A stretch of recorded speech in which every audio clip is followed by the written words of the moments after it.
Welcome to Cinema Savants, your home for all your movie and TV news, with Todd Vandenberg, Lee Vowell, and Rob Steele. And coming up in this week's show, well, frankly, we've got a lot of movie news. We've also got the flu and allergies, so bear with the sniffling. It's gonna happen, although both of us would rather it didn't. Not much we can do now. I got my flu shot. I don't know what's wrong with Todd. I was going to, and I got about a day too late. Apparently, he says, thinking that thing really hurt anyway. I don't know why flu shots hurt. They do hurt. I don't get that.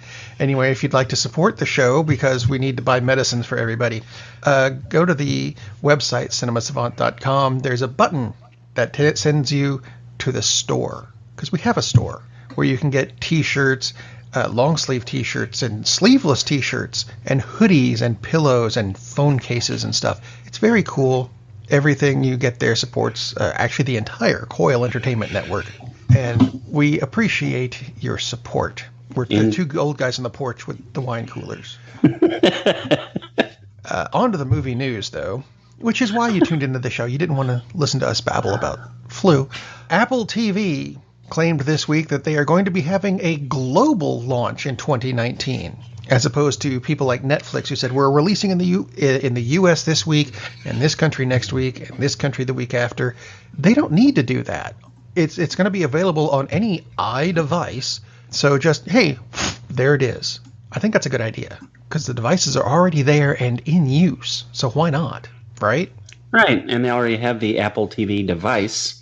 Yeah. So are they really just going to call it Apple TV? Are they really not going to? That's the last I heard. They could probably, if they call it well, they can't call it iTV. That's being used by the BBC. I think it's the BBC. Yeah, they'd have to buy it from them, which they probably could do with pocket change. But it just seems kind of not smart, which is an unusual thing for Apple. Like not ever happening. Is like, why would you name your streaming service the same thing as your device, which has been out there? I mean, because when I first heard the thing, Apple TV coming, is like it has been for several. What are they talking about? Yeah, so it's just. What do you mean? It seems rather odd. Here. Yeah, I mean, I don't have an Apple TV, but I know people who've had them, like you said, for a few years now. It's like, what? Why is this news? It's like, it's a streaming service. You might want to differentiate that. I don't know. It just seems rather strange. Well, they've still got a couple months to change the name, and they could. And they could. They could spin it off into a separate service. See, that's my segue. To Helios and Masterson, or Matheson, or whatever they're called.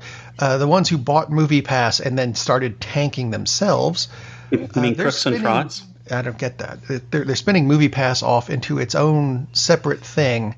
Let's see, the best description I found for it was they're taking MoviePass and MoviePass Films and MoviePass Ventures and MoviePhone to create a, quote, vertically integrated entertainment company, whatever the hell that means, and Helios and Matheson will continue focusing on data analytics and consumer-centric technologies without having to worry about MoviePass dragging them down. Yeah. Little late for that, boys. Whoops. Like built a time machine. Yeah, like I said, they should just rename themselves Crooks and Frauds and just be done with it. I mean, wow. Twice now they've gone through rounds of renewing subscriptions for people who had canceled their what has become a really awful service. We were high on you guys earlier this year. Yeah, when you actually delivered on what you claimed you would do. And as we were discussing what were we discussing in? Pre-Pro. I get to say it twice. I know. I knew that would make you happy. As we were discussing before the show started, I'll just use the generic term. Oh, no, but then people will know what you're talking about. Yeah. It's so sad that if they had just changed their... Obviously, it wasn't going to sustain itself, 30 movies a month for $10.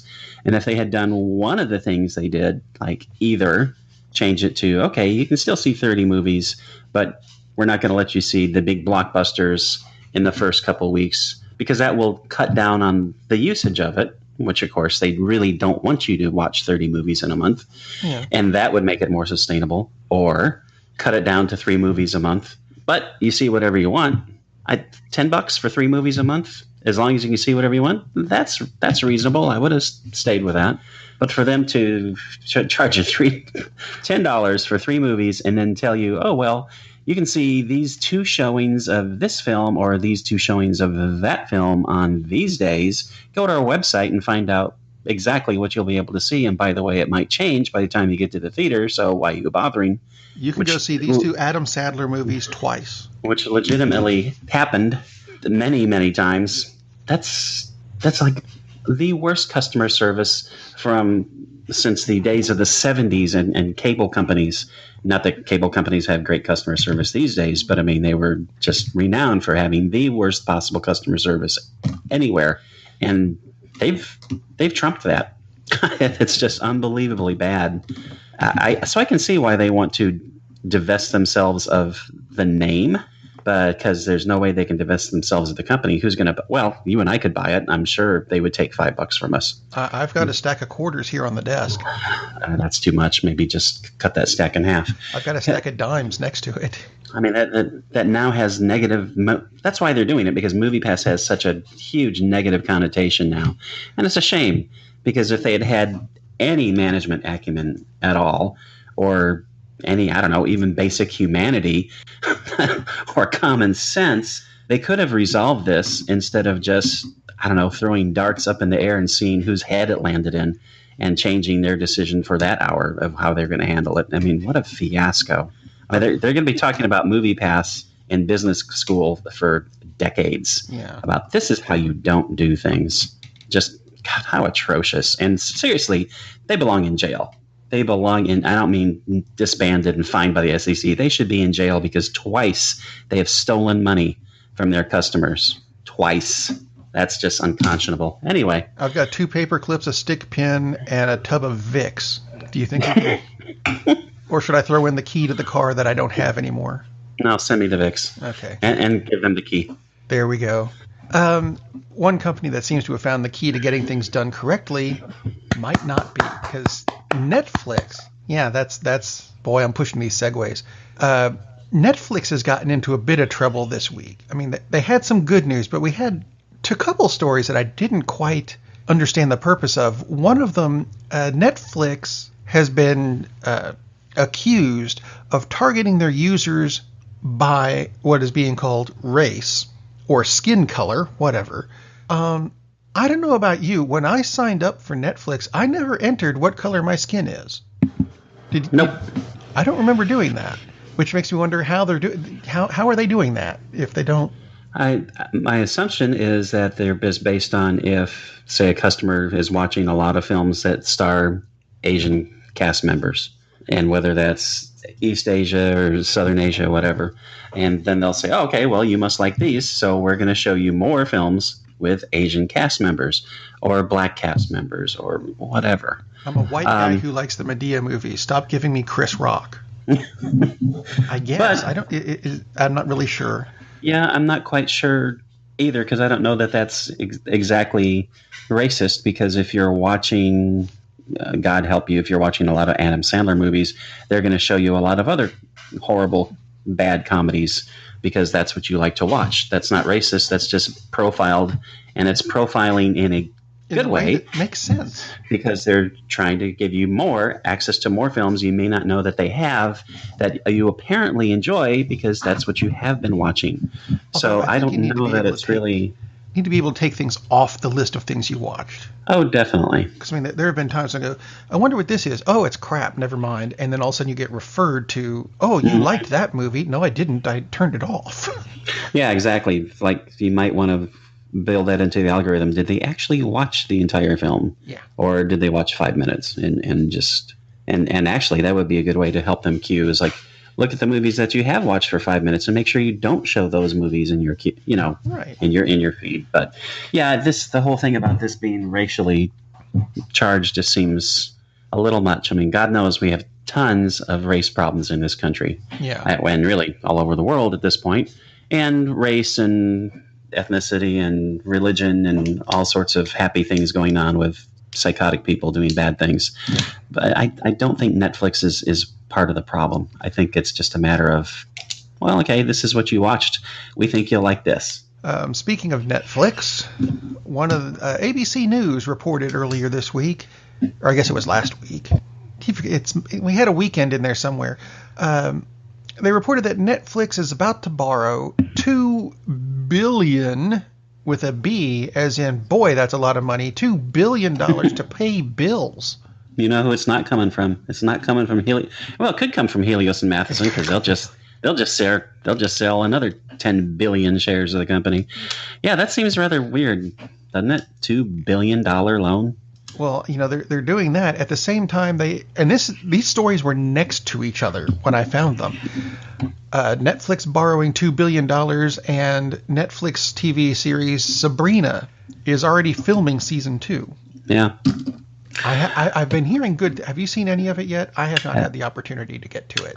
I've not seen any of it yet. Although when we talked about the clips, look very interesting. Right. I've got some friends who said you need to watch this. It's very good. I'm like, oh, okay. It does. I like the fact that they're taking a different take on it, and it does look like it would be good. The thing that strikes me is they're borrowing $2 billion, and their major competitor, I suppose it is their major competitor at this point, at least, is Amazon Prime Video. Yeah. And their owner is like, if they need an extra $2 billion, he'll just like pull open his petty cash drawer. Not even petty cash drawer, just tilt the couch over. Yeah, I mean, Netflix is definitely the biggest streaming company, and they really show no signs of slowing down. A lot of analysts, what was it, last week or 2 weeks ago, where they had their quarterly report, and a lot of analysts were downgrading it. And then the reports came out, and it's like, oh, guess what? We were wrong because they added so many freaking subscribers. It is interesting, though, when you're burning through that much cash, which is another reason why they're canceling some shows. I just saw the other day that they had. We'll get to it. Or no, will we? Marco Polo. Oh, sorry. Yeah, and the Marco Polo, apparently they cost I think $120 million. Ouch. Which is why they canceled it. Not per show, obviously, but I mean, it was like a 10 or 13 episode run, and it's like, that's a heck of a lot of money for one short series, considering that Netflix has thousands of properties. So you can see why they might need a couple billion and why they're canceling shows like they are. But man, I still wish they weren't canceling some of them that they were. But anyway, yes, we'll get to that later. Yeah, we'll get to it's on the list. Mm-hmm. Things that are being not canceled but delayed. There's been a lot of delayed things coming of late. Yeah, there have. Including Wonder Woman 1984, which has been delayed for 7 months from a November 1st, 2019 start date to summer 2020, because actually that does need to be a summer movie. Yeah. That one makes sense because you're not going to move it up into the summer. So it makes sense to push it back. I'm not sure why they ever had the November start date anyways. I don't either. But the November 1st start date was almost immediate. They announced it. And like 10 minutes later, 2 other companies, and I've forgotten who's making these, the Charlie's Angels reboot and the new Terminator movie have both taken the November 1st date. I hear Bosley's going to be the new Terminator. That'd be great. He's being played by Patrick. One of the Bosleys is being played by Patrick. Yeah, exactly. One of the 15 Bosleys. One of the rumors, and I don't know if you've seen this, but one of the rumors for the shuffling of Wonder Woman 1984 is they're recasting her buddies, Superman and Batman.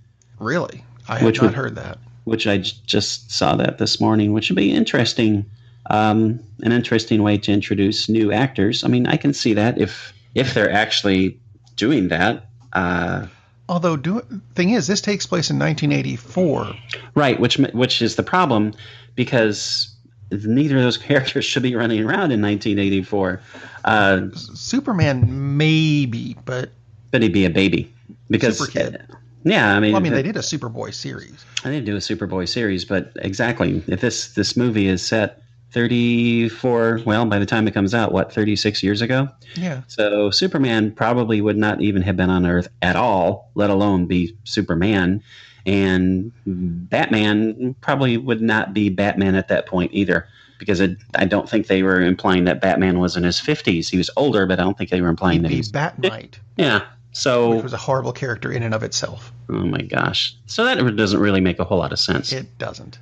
Speaking of which means that Warner's will absolutely do it. Speaking of things that don't make sense, have you seen who's coming to the TV show Gotham?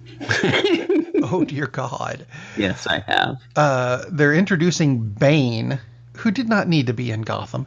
Okay. You know what he looks like? And I had to look these names up this morning. He looks like WCW superstars Glacier and Max Moon had a kid. Oh, jeez. It looks bad. It does look really awful.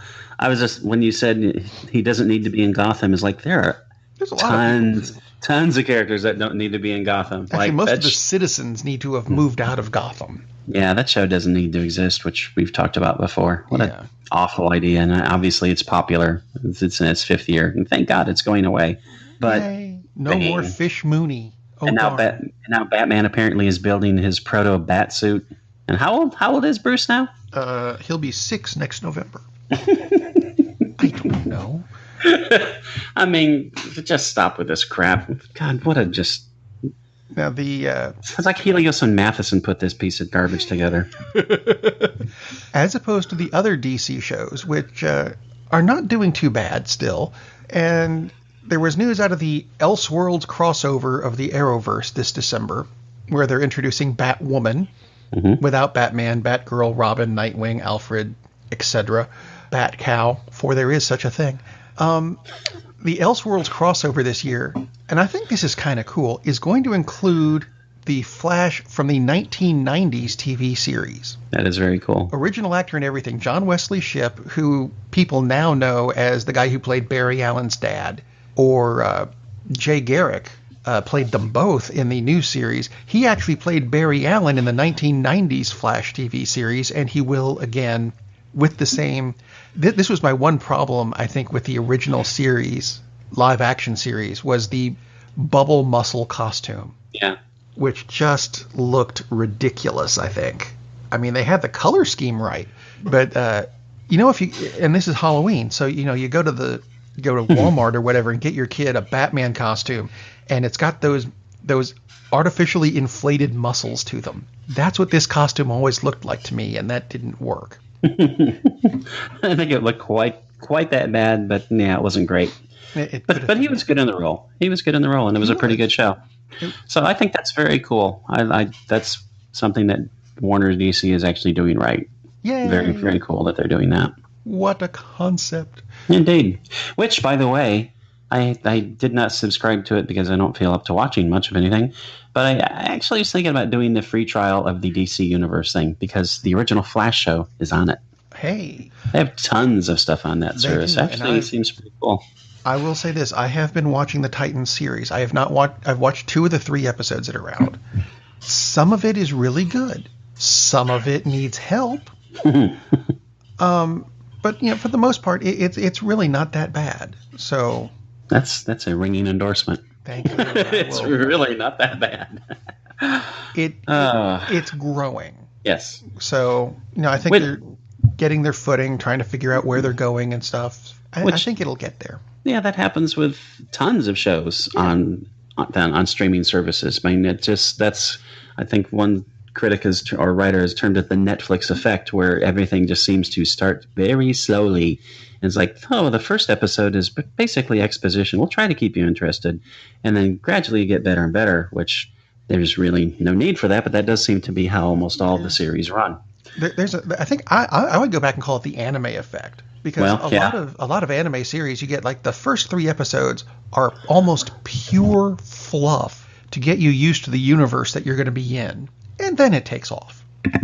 Yeah, which is just true, but which is also silly. I mean, you can get things rolling right from the start, but sometimes if it's a very complicated universe, you're going to be thankful for the exposition episodes. But anyway, no segue at all for this. We've talked about rock star biopics. Yes, because Bohemian Rhapsody starts Friday. Looking forward to that. That's fast. The Elton John movie, not as much. Now here's one I think fits the category of what we're looking for. I had his name here just a minute ago. Here we go. Jean-Marc Vallée. And I'm probably mispronouncing his last name, but it's his fault for not spelling it correctly. He's doing a biopic about John Lennon. Isn't he the guy who fought Captain America in no, that's Batroc. Sorry, Batroc. Yeah. Jean Paul. Jean That Paul. was Jean-Paul Vallée, his twin brother from a third cousin.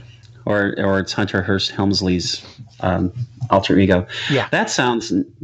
Actually, I'll probably actually talk about what you're really talking about now. That is awesome. Awesome news. I like it. It's at work, it being put out by Universal. Big name thing here. And I thought this was interesting how one of the producers happens to be a woman named Yoko Ono. That's interesting. If you need a good source for, hey, what did John and Yoko do? Getting one of them, the one you can't get. Yeah, that's. I mean, obviously, there's, like we said, there's reasons that neither of us are particularly thrilled about an Elton John movie coming up. Well, John Lennon's story is finished, obviously, and certainly a very compelling character, not just to the music, but a lot of the things he said, and the whole uproar over Yoko, and the uproar over his statement that the Beatles were bigger than Jesus, and how that was taken, and on and on and on, and at the core of it all, the music. So I mean, this could be an absolutely fantastic movie. This is excellent news for anybody who likes music or movies. Yeah. See, as opposed to, as long as it's good. As long as it's good, yes. See, that's good news as opposed to the Star Wars news of the week, which is the Boba Fett movie is dead. Several people in the hierarchy at Disney have looked at the upcoming Mandalorian TV series, which is basically Boba Fett's people, and said, you know what, we don't need a Boba Fett movie.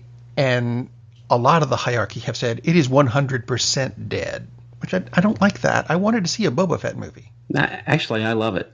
I don't really. I mean, I would have gone to see a Boba Fett movie, but it's not like my life won't be complete without it.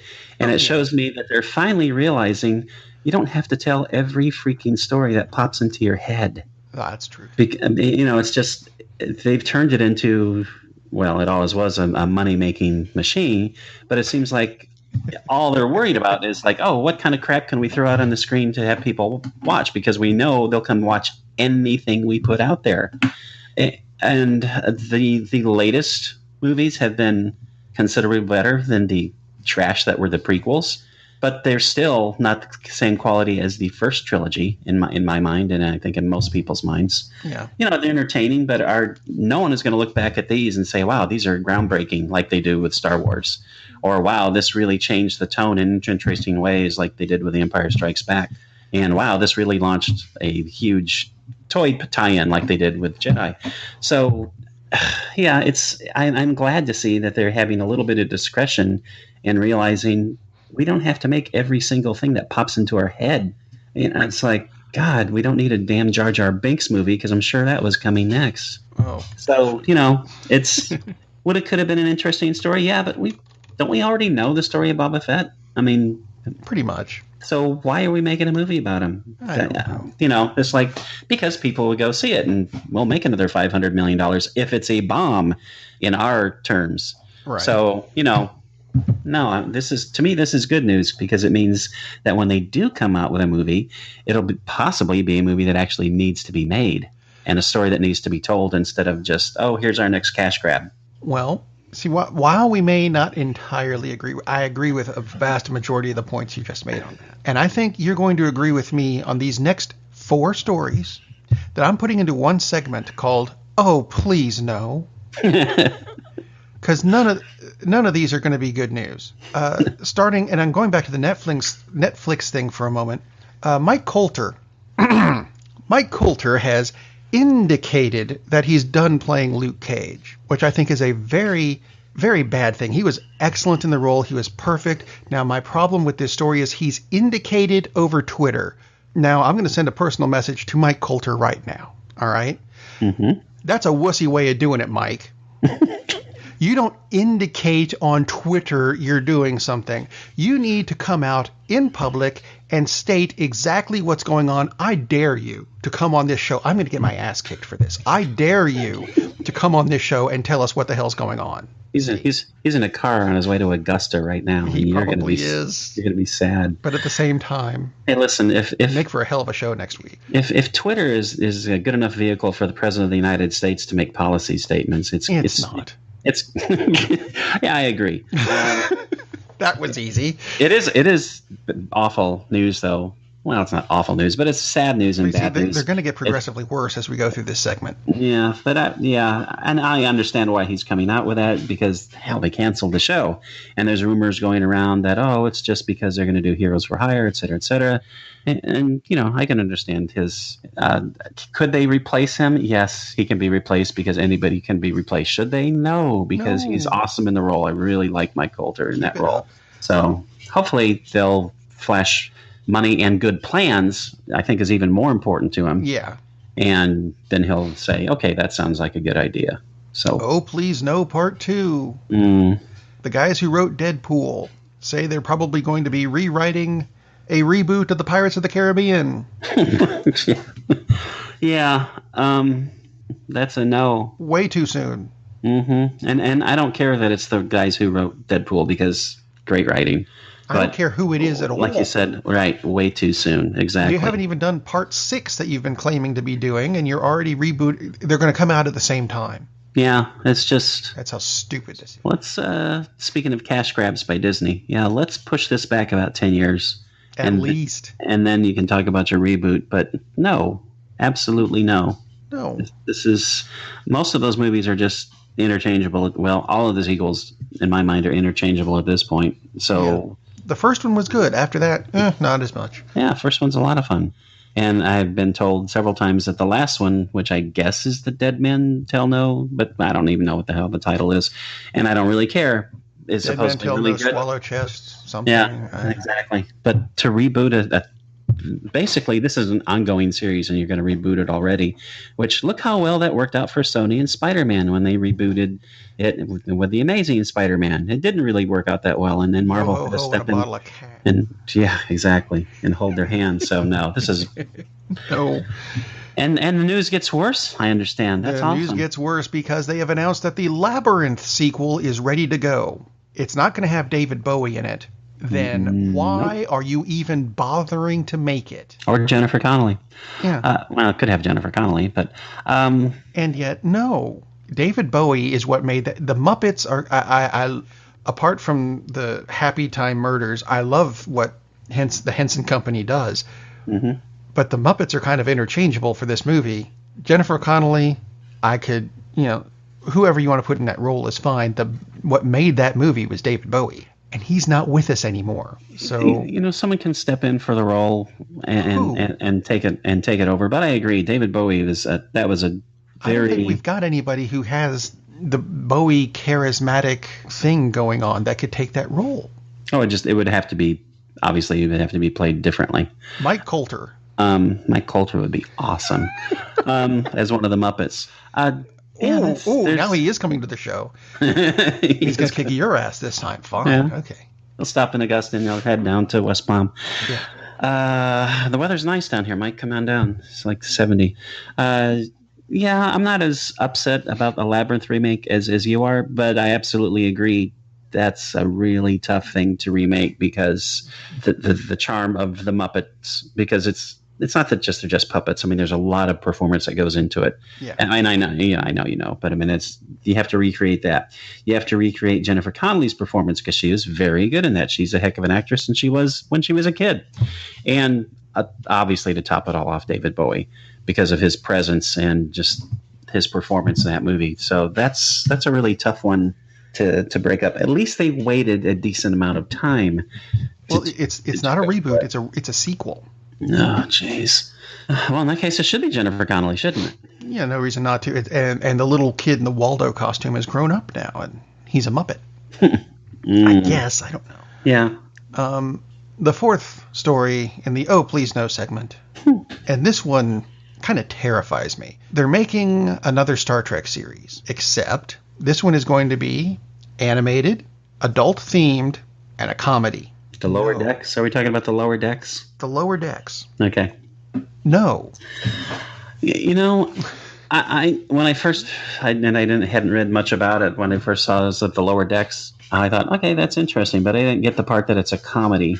Yeah. I mean, there's supposed to be like an episode of the guy who cleans the toilets on the Enterprise. What the hell for? Ah, jeez. So Adam Sandler is involved in this. Not that he is, but that sounds exactly like something Adam Sandler would think would be funny. My point. Yeah, exactly. Yeah, absolutely no. I mean, is there room for a comedy series? Sure. Why not? But that just sounds, if that's one of their examples of what they think is going to be funny, wow. That I read that somewhere, and I'm really hoping it's wrong. How awful. Yeah, hopefully that was just an example of a writer's example of what they hoped it would not become, because that just sounds terrible. I'm not really on board with a Star Trek comedy anyway. I mean, I want them to continue. I want them to continue Deep Space Nine. Bring Cisco back from visiting with the prophets. Mike Colter could be his son. Cirroc Lofton. He's not dead. He's still around. He's still an actor. I occasionally see him in things. Let him. Just saying, Mike Colter's available now. Maybe he'll do a voiceover work for the Star Trek animated comedy series. Wow. Yeah, that's.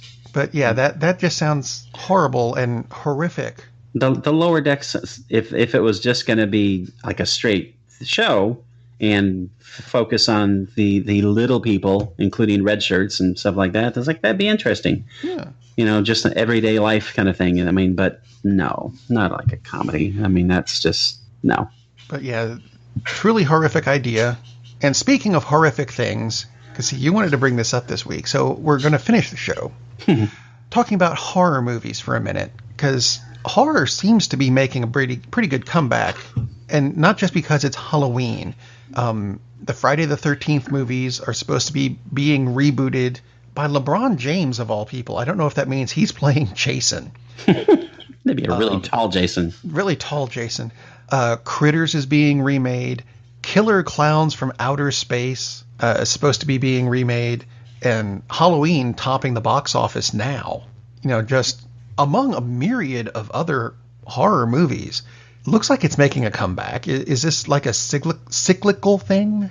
Yeah, it probably is, but it definitely is making a comeback. I mean, just looking at the top 20 movies so far this year, you have to go down to 9 to get a horror movie, but it's A Quiet Place. $188 million. And The Meg, which kind of fits that category, it's 142. There's Halloween at 126, and we're only entering its third week. The Nun is down. I mean, so they're definitely making. Get Out this year or last year? Get Out is last year, but it was Oscar nominated. Yeah, and for a horror movie, and made a ton of money. And Rotten Tomatoes has a list of the 150 best horror movies, and this is just based on their critics' responses. Part of the problem, Get Out is listed as number 1, which I think is ridiculous. I really like it, but it's not the best horror movie ever. And I don't think they would even say that, but that happens. We're not knocking it. That's their rating.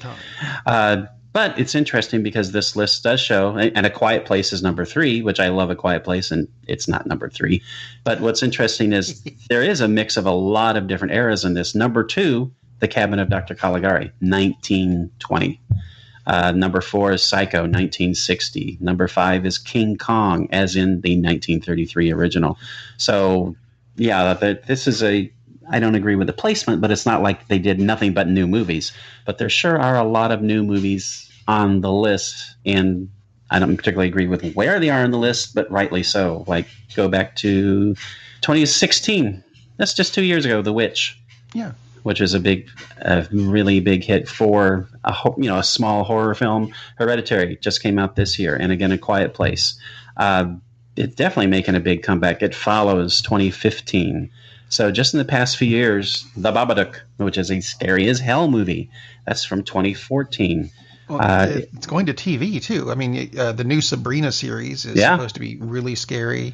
Was it Midnight Texas? Mm-hmm. I think horror series.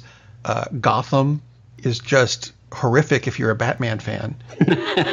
Castle Rock on Hulu, Stranger Things on Netflix. Yeah, I mean, definitely making a huge comeback. Our House on Haunted Hill just launched on Netflix, which I've seen. Which is supposed to be making a season 2, if I recall correctly. And based on, I only caught the first episode, and it's very atmospheric and becomes very scary towards the end, and does a really good job of launching without being too much of that treading water syndrome that we were talking about earlier.